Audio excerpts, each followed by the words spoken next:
sejahtera bagi kalian semua. Hari ini kalian mulai hari pertama belajar daring ya, jadi harus selalu semangat. Bagi kalian yang beragama Islam, Ibu ucapkan taqabbalallahu minna wa minkum, taqabbal ya karim. Minal aizin wal faizin, mohon maaf lahir dan batin. Anak-anakku kelas 3 yang hebat, bagaimana kabar kalian hari ini? Ibu harap kalian semua beserta keluarga di rumah senantiasa dalam keadaan sehat walafiat, tidak kurang suatu apapun. Dan bagi kalian yang sedang sakit, Ibu doakan semoga lekas sembuh ya, sehingga kalian dapat beraktivitas kembali seperti sedia kala. Nah anak-anak, masih ingat dengan saya? Wah, banyak yang lupa ya. Baik, Ibu ingatkan ya. Saya Bu Evi Novitasari, yang kesehariannya Ibu mengajar di SDN Ketabang 1 288. Khusus hari ini Ibu akan menemani kalian belajar dalam program kesayangan kita, belajar dari rumah bersama guruku. Pagi yang cerah jangan dibikin gerah. Tetap semangat meskipun belajar dari rumah, karena belajar adalah ibadah. Maka dari itu anak-anak, sebelum kita mulai belajar, kita harus berdoa terlebih dahulu ya, agar ilmu yang kita dapatkan dapat bermanfaat bagi kalian semua. Sekarang disiapkan duduknya, kita tundukkan kepala sejenak, berdoa menurut keyakinan masing-masing, mulai. Berdoa selesai. Anak-anakku kelas 3 yang hebat, sekarang disiapkan alat tulisnya, buku tulis dan buku tema 8 ya. Karena hari ini kita akan belajar tema 8, Praja Muda Karana. Subtema 4, Aku Suka Berkarya. Materi yang akan kita pelajari hari ini adalah menggali informasi denah 8 arah mata angin. Ada tujuan pembelajaran kita hari ini anak-anak. Yang pertama, setelah kalian menyimak penjelasan dari Bu Evi, kalian dapat menghafal dan menyebutkan 8 arah mata angin dengan tepat. Yang kedua, setelah kalian mengetahui 8 arah mata angin dengan tepat, kalian dapat menentukan arah suatu tempat dalam sebuah denah dengan benar. Nah anak-anak, sebelum kita mulai belajarnya, Bu Evi punya teka-teki untuk kalian ini ya. Ada 3 kalimat kunci ya. Kalimat yang pertama, aku adalah sebuah benda yang pada umumnya berbentuk bulat. Belum bisa ditebak? Ya, kita lanjutkan lagi di kalimat kunci kedua. Aku tidak berkaki, tapi aku dapat berjalan. Belum bisa juga? Baik, kita lanjutkan ke kalimat kunci ketiga ya. Aku dapat menunjukkan arah suatu tempat. Ya, apa? Wah, hebat, kelas 3 semuanya menjawab. Kompas, Bu. Pinter. Gambarnya seperti ada di layar. Selain di layar, Bu Evi juga membawa contoh kompasnya anak-anak. Nah, kalian perhatikan ya, ini Bu Evi sudah membawa kompas. Kompas ini pada umumnya berbentuk bulat anak-anak. Tidak ada kakinya, tapi dapat berjalan. Yang berjalan adalah jarum kompasnya. Di sini ada jarum kompasnya anak-anak, warnanya hijau. Jarum ini akan selalu bergerak mengikuti arah di mana kita berada. Bagaimana anak-anak sudah paham ya dengan kompas seperti ini ya? Nah, berbicara tentang kompas, berarti kita akan belajar tentang 8 arah mata angin. Ya, seperti ini ya anak-anak. 8 arah mata angin ini agar lebih mudah dipelajari, Bu Evi sudah siapkan untuk kita bernyanyi bersama. Anak-anak perhatikan, untuk arah timur itu berada di sebelah tangan kanan kalian ya, sebelah kanan ya. Di Bu Evi sebelah kiri, tapi di kalian di sebelah kanan. Yuk, kita bernyanyi bersama. Anak-anak silakan berdiri dulu biar lebih semangat ya. Siap? Oke. Ayo semangat, kita belajar 8 arah mata angin. Timur, tenggara, selatan, barat, daya, barat, barat laut, utara, timur laut. Sekali lagi, ayo semangat kita belajar. 8 arah mata angin, timur, tenggara, selatan, barat, daya, barat laut, utara, timur laut. Tepuk tangan untuk anak-anak kelas 3 yang hebat. Nah, sudah tahu arah mata angin, saatnya kita membaca denah seperti yang dilakukan oleh Udin dan teman-temannya. Apa yang dimaksud dengan denah? Denah adalah gambar yang menunjukkan lokasi suatu tempat. Ya, Bu Evi berikan contoh ya di layar. Kalian perhatikan. Nah, di buku siswa tema 8 kita sudah ada denah. Ingat anak-anak, denah harus dilengkapi dengan arah mata angin ya. Kita coba belajar untuk soal yang pertama. Masjid berada di sebelah mananya SD Nusantara? Berarti kita lihat dulu SD Nusantaranya di sini, masjidnya di tengah, agak serong ya. Berarti kalian lihat kemana ini? Ya, serong ke atas, berarti barat laut anak-anak. Itu yang pertama. Sekarang yang kedua, Taman Kenanga berada di sebelah mananya gereja. Berarti kita lihat gereja dulu, kemudian kita ke arah Taman Kenanga. Berarti arahnya dari utara ke barat daya. Ya, pintar.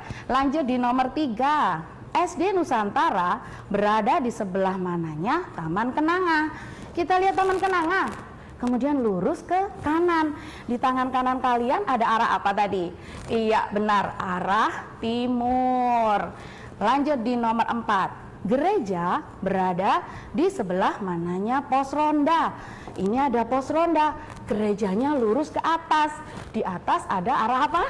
Iya, benar sekali, arah utara. Selanjutnya di nomor 5, rumah teman Udin tepat di seberang gereja. Jalan apa yang dapat dipilih untuk menuju sekolahnya?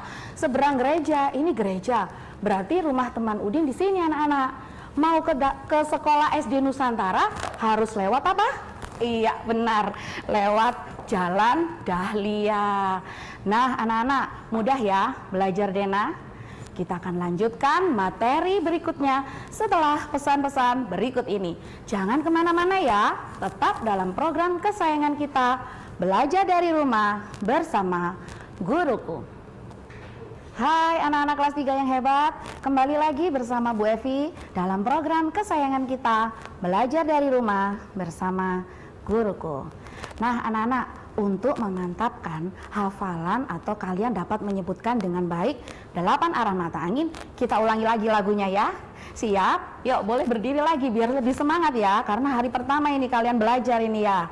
Yuk siap ya, 1, 2, 3. Ayo semangat kita belajar 8 arah mata angin, timur, tenggara, selatan, barat, daya, barat laut, utara, timur laut. Sekali lagi, ayo semangat kita belajar 8 arah mata angin, timur, tenggara, selatan, barat, daya, barat laut, utara, timur laut. Hebat semuanya anak-anak. Boleh duduk kembali ya. Kita langsung konsentrasi kembali untuk membaca. Di sini ada di buku tema 8, menjadi petugas penerima tamu. Kita baca bersama-sama ya. Hari ini SD Nusantara kedatangan tamu. Tamu yang datang tim juri penilai lomba kebersihan sekolah. Mereka ingin melihat kondisi SD Nusantara. Udin dan beberapa teman ditunjuk menjadi petugas penerima tamu. Mereka harus mendampingi tamu. Mereka juga bertugas memberikan penjelasan tentang SD Nusantara. Udin dan teman-teman berbagi tugas menerima tamu. Pembagian tugas berdasarkan denah sekolah yang sudah disiapkan. Udin dan Lani bertugas menjelaskan bagian utara sekolah. Edo dan Dayu bertugas menjelaskan bagian selatan sekolah. Siti bertugas menjelaskan bagian timur sekolah. Benny menjelaskan bagian barat sekolah.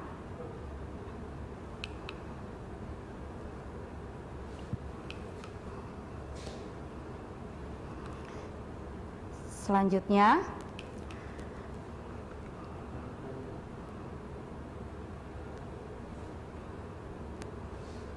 Udin dan teman-teman bertugas dengan baik. Mereka menjelaskan program sekolah dengan jelas dan santun. Mereka juga dapat menjawab pertanyaan dengan lancar dan jelas. Para penerima tamu telah bertugas dengan baik. Para juri memberikan pujian kepada mereka. Kepala sekolah dan para guru juga memberikan pujian.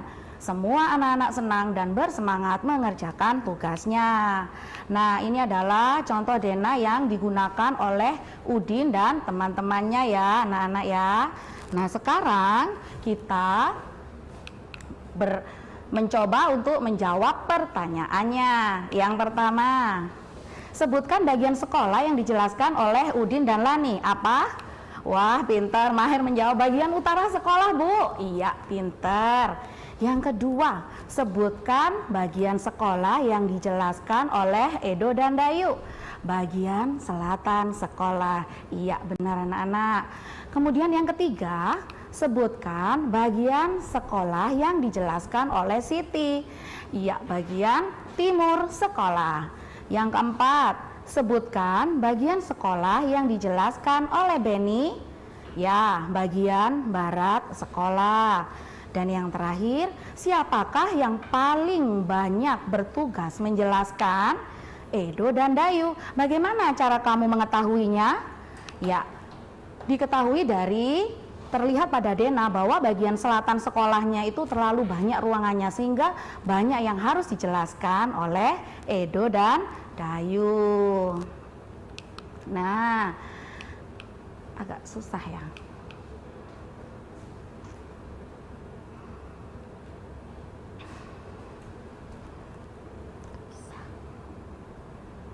Macet.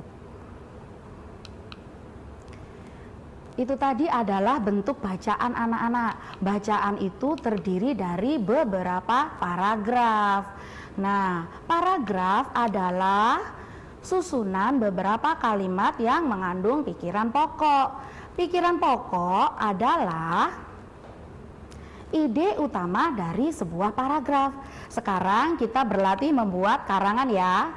Kita mencoba menulis karangan di buku tema 8 halaman 182 dan 183. Di sana sudah tersedia ada 4 ide pokok anak-anak dan ada 4 gambar yang sudah disesuaikan dengan ide pokoknya.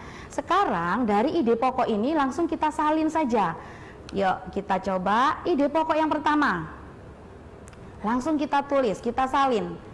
Hari Minggu, Udin melakukan perjalanan di lingkungan sekitar. Kemudian kita kembangkan sedikit. Kegiatan perjalanan dalam pramuka disebut penjelajahan. Kegiatan penjelajahan melatih banyak keterampilan dan memberikan banyak pengalaman menarik. Kemudian ide pokok yang kedua tadi kalian salin lagi. Sebelum melakukan perjalanan, Udin mempelajari denah lokasi terlebih dahulu. Dikembangkan sedikit ya, karena denah sangat membantu untuk mencapai tujuan dengan mudah. Kemudian untuk ide pokok ketiga, langsung kalian salin lagi. Selama perjalanan, Udin dan teman-teman selalu bekerja sama. Nah, kemudian kalian tambahkan sedikit ya, dikembangkan. Mereka berbagi tugas untuk melihat denah di setiap bagian arah mata anginnya, mulai utara, timur, selatan, hingga barat. Yang terakhir adalah ide pokok keempat. Disalin lagi anak-anak. Udin dan teman-teman merasa senang melakukan kegiatan perjalanan. Kemudian kita kembangkan lagi sedikit, karena kegiatan tersebut dapat memupuk persaudaraan serta persatuan dan kesatuan. Nah, anak-anak, itu caranya membuat karangan dari ide pokok yang sudah tersedia. Kita lanjutkan lagi materi berikutnya ya, setelah pesan-pesan berikut ini. Jangan kemana-mana, tetap dalam program kesayangan kita, belajar dari rumah bersama guruku. Hai anak kelas 3 yang hebat, kembali lagi bersama Bu Evi dalam program kesayangan kita, belajar dari rumah bersama guruku. Anak-anak, sekarang kita belajar membaca denah ya. Bu Evi sudah membuat denah SDN Ketabang 1 anak-anak. SDN Ketabang 1 ini beralamat di Jalan Ambengan nomor 29 Surabaya. Nah, ingat anak-anak, jika kita mau membuat denah, kita harus pastikan ada 8 arah mata angin ya. Arah mata anginnya di sini kita singkat karena tempatnya kan kecil. Jadi U itu utara, TL timur laut, T tenggara, T timur maaf, TG tenggara, S selatan, BD barat daya, B barat, dan BL adalah barat laut. Di SDN Ketabang 1 ini ada 20 ruang kelas yang sudah Bu Evi beri warna kuning seperti ini ya anak-anak ya. Nah, sekarang kita mulai mencari yang ruangan yang letaknya di bagian utara sekolah. Di bagian utara sekolah berarti di atas ada 6 kelas anak-anak, yaitu kelas 1A, 1B, 1C, 6A, 6B, dan 6C. Nah, di utara sudah ketemu ada 6 ruangan. Sekarang kita berjalan ke arah timur laut. Timur laut berarti agak serong ya, yang di pojok sini ya. Nah, di sini ada ruang untuk menyimpan alat-alat olahraga. Kemudian ada kantin, ada UKS dan laboratorium IPA, juga ada gudang. Di sebelah sini juga ada di timur laut ini 3 kamar mandi anak-anak. Setelah di timur laut, kita bergerak ke timur. Ya, timur yang sebelah tangan kanan kalian ya. Ini ada 4 ruangan, yaitu ada kelas 2A, 2B, ruang PAK itu ruang pendidikan agama Kristen. Jadi anak-anak yang beragama Kristen bisa belajarnya di sini. Kemudian ada ruang komputer juga anak-anak. Sudah di timur. Sekarang kita bergerak ke arah tenggara. Agak ke bawah ya, miring. Di sini ada 2 kelas, yaitu kelas 3D dan kelas 4D. Sudah di arah tenggara, kita sekarang menuju ke arah selatan. Selatan itu berarti lawannya utara. Utara di atas, berarti selatan yang ada di bawah sini ya. Sampai di sini saja selatannya. Mulai dari ruang band, ada kelas 3A, 3B, ada ruang kepala sekolah dan tata usaha, ada ruang guru dan kamar mandi untuk guru, serta di sini ada musola dan perpustakaan anak-anak. Ini semua ada 8 ruang yang di bagian utara sekolah. Setelah di bagian selatan, kita menuju ke bagian barat daya. Nah, barat daya berarti agak serong ya. Di sini. Di sini ada kelas 3C. Nah, di kelas 3C inilah Bu Evi mengajar di SDN Ketabang 1 ya anak-anak ya. Kemudian ada kelas 4C, ada tempat parkir motor, dan ada greenhouse-nya sketsa. Sketsa itu adalah singkatan dari SDN Ketabang 1. Jadi disebutnya greenhouse sketsa anak-anak. Selanjutnya kita mau ke arah barat. Yuk kita lihat di barat ya, berarti ada di tangan kiri kalian. Di sini ya, di arah barat ini sampai sini saja. Ada 5 ruangan, yaitu kelas 5B, 5C, 4A, 4B, dan ada laboratorium bahasa Inggris. Kalian bisa belajar bahasa Inggris di sini nanti ya. Nah, sekarang yang terakhir yaitu di arah barat laut. Agak miring ya ke pojok sini. Ada kelas 2C dan kelas 5A. Di arah barat laut ini tersedia 7 kamar mandi anak-anak. Nah, ini anak-anak mudah ya cara membaca denah ya. Nanti kalian berlatih lagi di rumah membaca denah, dari buku juga bisa. Sudah selesai kita membaca denahnya, sekarang waktunya kita membuat kesimpulan. Kesimpulan yang pertama, tadi anak-anak sudah tahu ya, kompas. Kompas adalah alat untuk menunjukkan arah mata angin. Yang kedua, ada 8 arah mata angin, yaitu timur, tenggara, selatan, barat daya, barat, barat laut, utara, dan timur laut. Kesimpulan ketiga, denah adalah gambar yang menunjukkan lokasi suatu tempat. Setelah kesimpulan, Bu Evi sudah menyiapkan tugas untuk kalian. Tugas yang pertama, tuliskan paling sedikit 10 informasi sekolahmu pada tabel berikut. Bagian sekolah kalian sebutkan ya, misalnya ruang kelasnya ada di posisi mana, apakah utara atau selatan kalian tulis. Kemudian ruang kepala sekolah juga seperti itu dan seterusnya. Setelah kalian menyelesaikan tugas 1, maka kalian akan di tugas 2, yaitu membuat denah anak-anak dari data yang sudah kalian buat ini tadi. Nah, tidak terasa ya, sudah 30 menit kita belajar. Anak-anak ingat, 2 tugas tadi kalian foto, kemudian kalian kirim ke guru kalian masing-masing agar kalian mendapatkan nilai ya. Ingat anak-anak, sekarang kita akhiri pembelajaran dengan berdoa ya, agar apa yang menjadi impian kalian dikabulkan oleh Tuhan Yang Maha Esa. Kita tundukkan kepala sejenak, berdoa menurut keyakinan masing-masing, mulai. Berdoa selesai. Ingat anak-anak, selalu patuhi protokol kesehatan dimanapun kalian berada. Mencuci tangan sebelum dan sesudah melakukan kegiatan apapun. Memakai masker, menjaga jarak, dan menghindari kerumunan. Baik anak-anak, Ibu ucapkan terima kasih atas perhatian kalian hari ini. Dan Bu Evi mohon maaf jika ada salah kata dari Bu Evi. Sampai jumpa lagi dalam program kesayangan kita, Belajar dari Rumah bersama Guruku. Assalamualaikum warahmatullahi wabarakatuh. Sampai jumpa.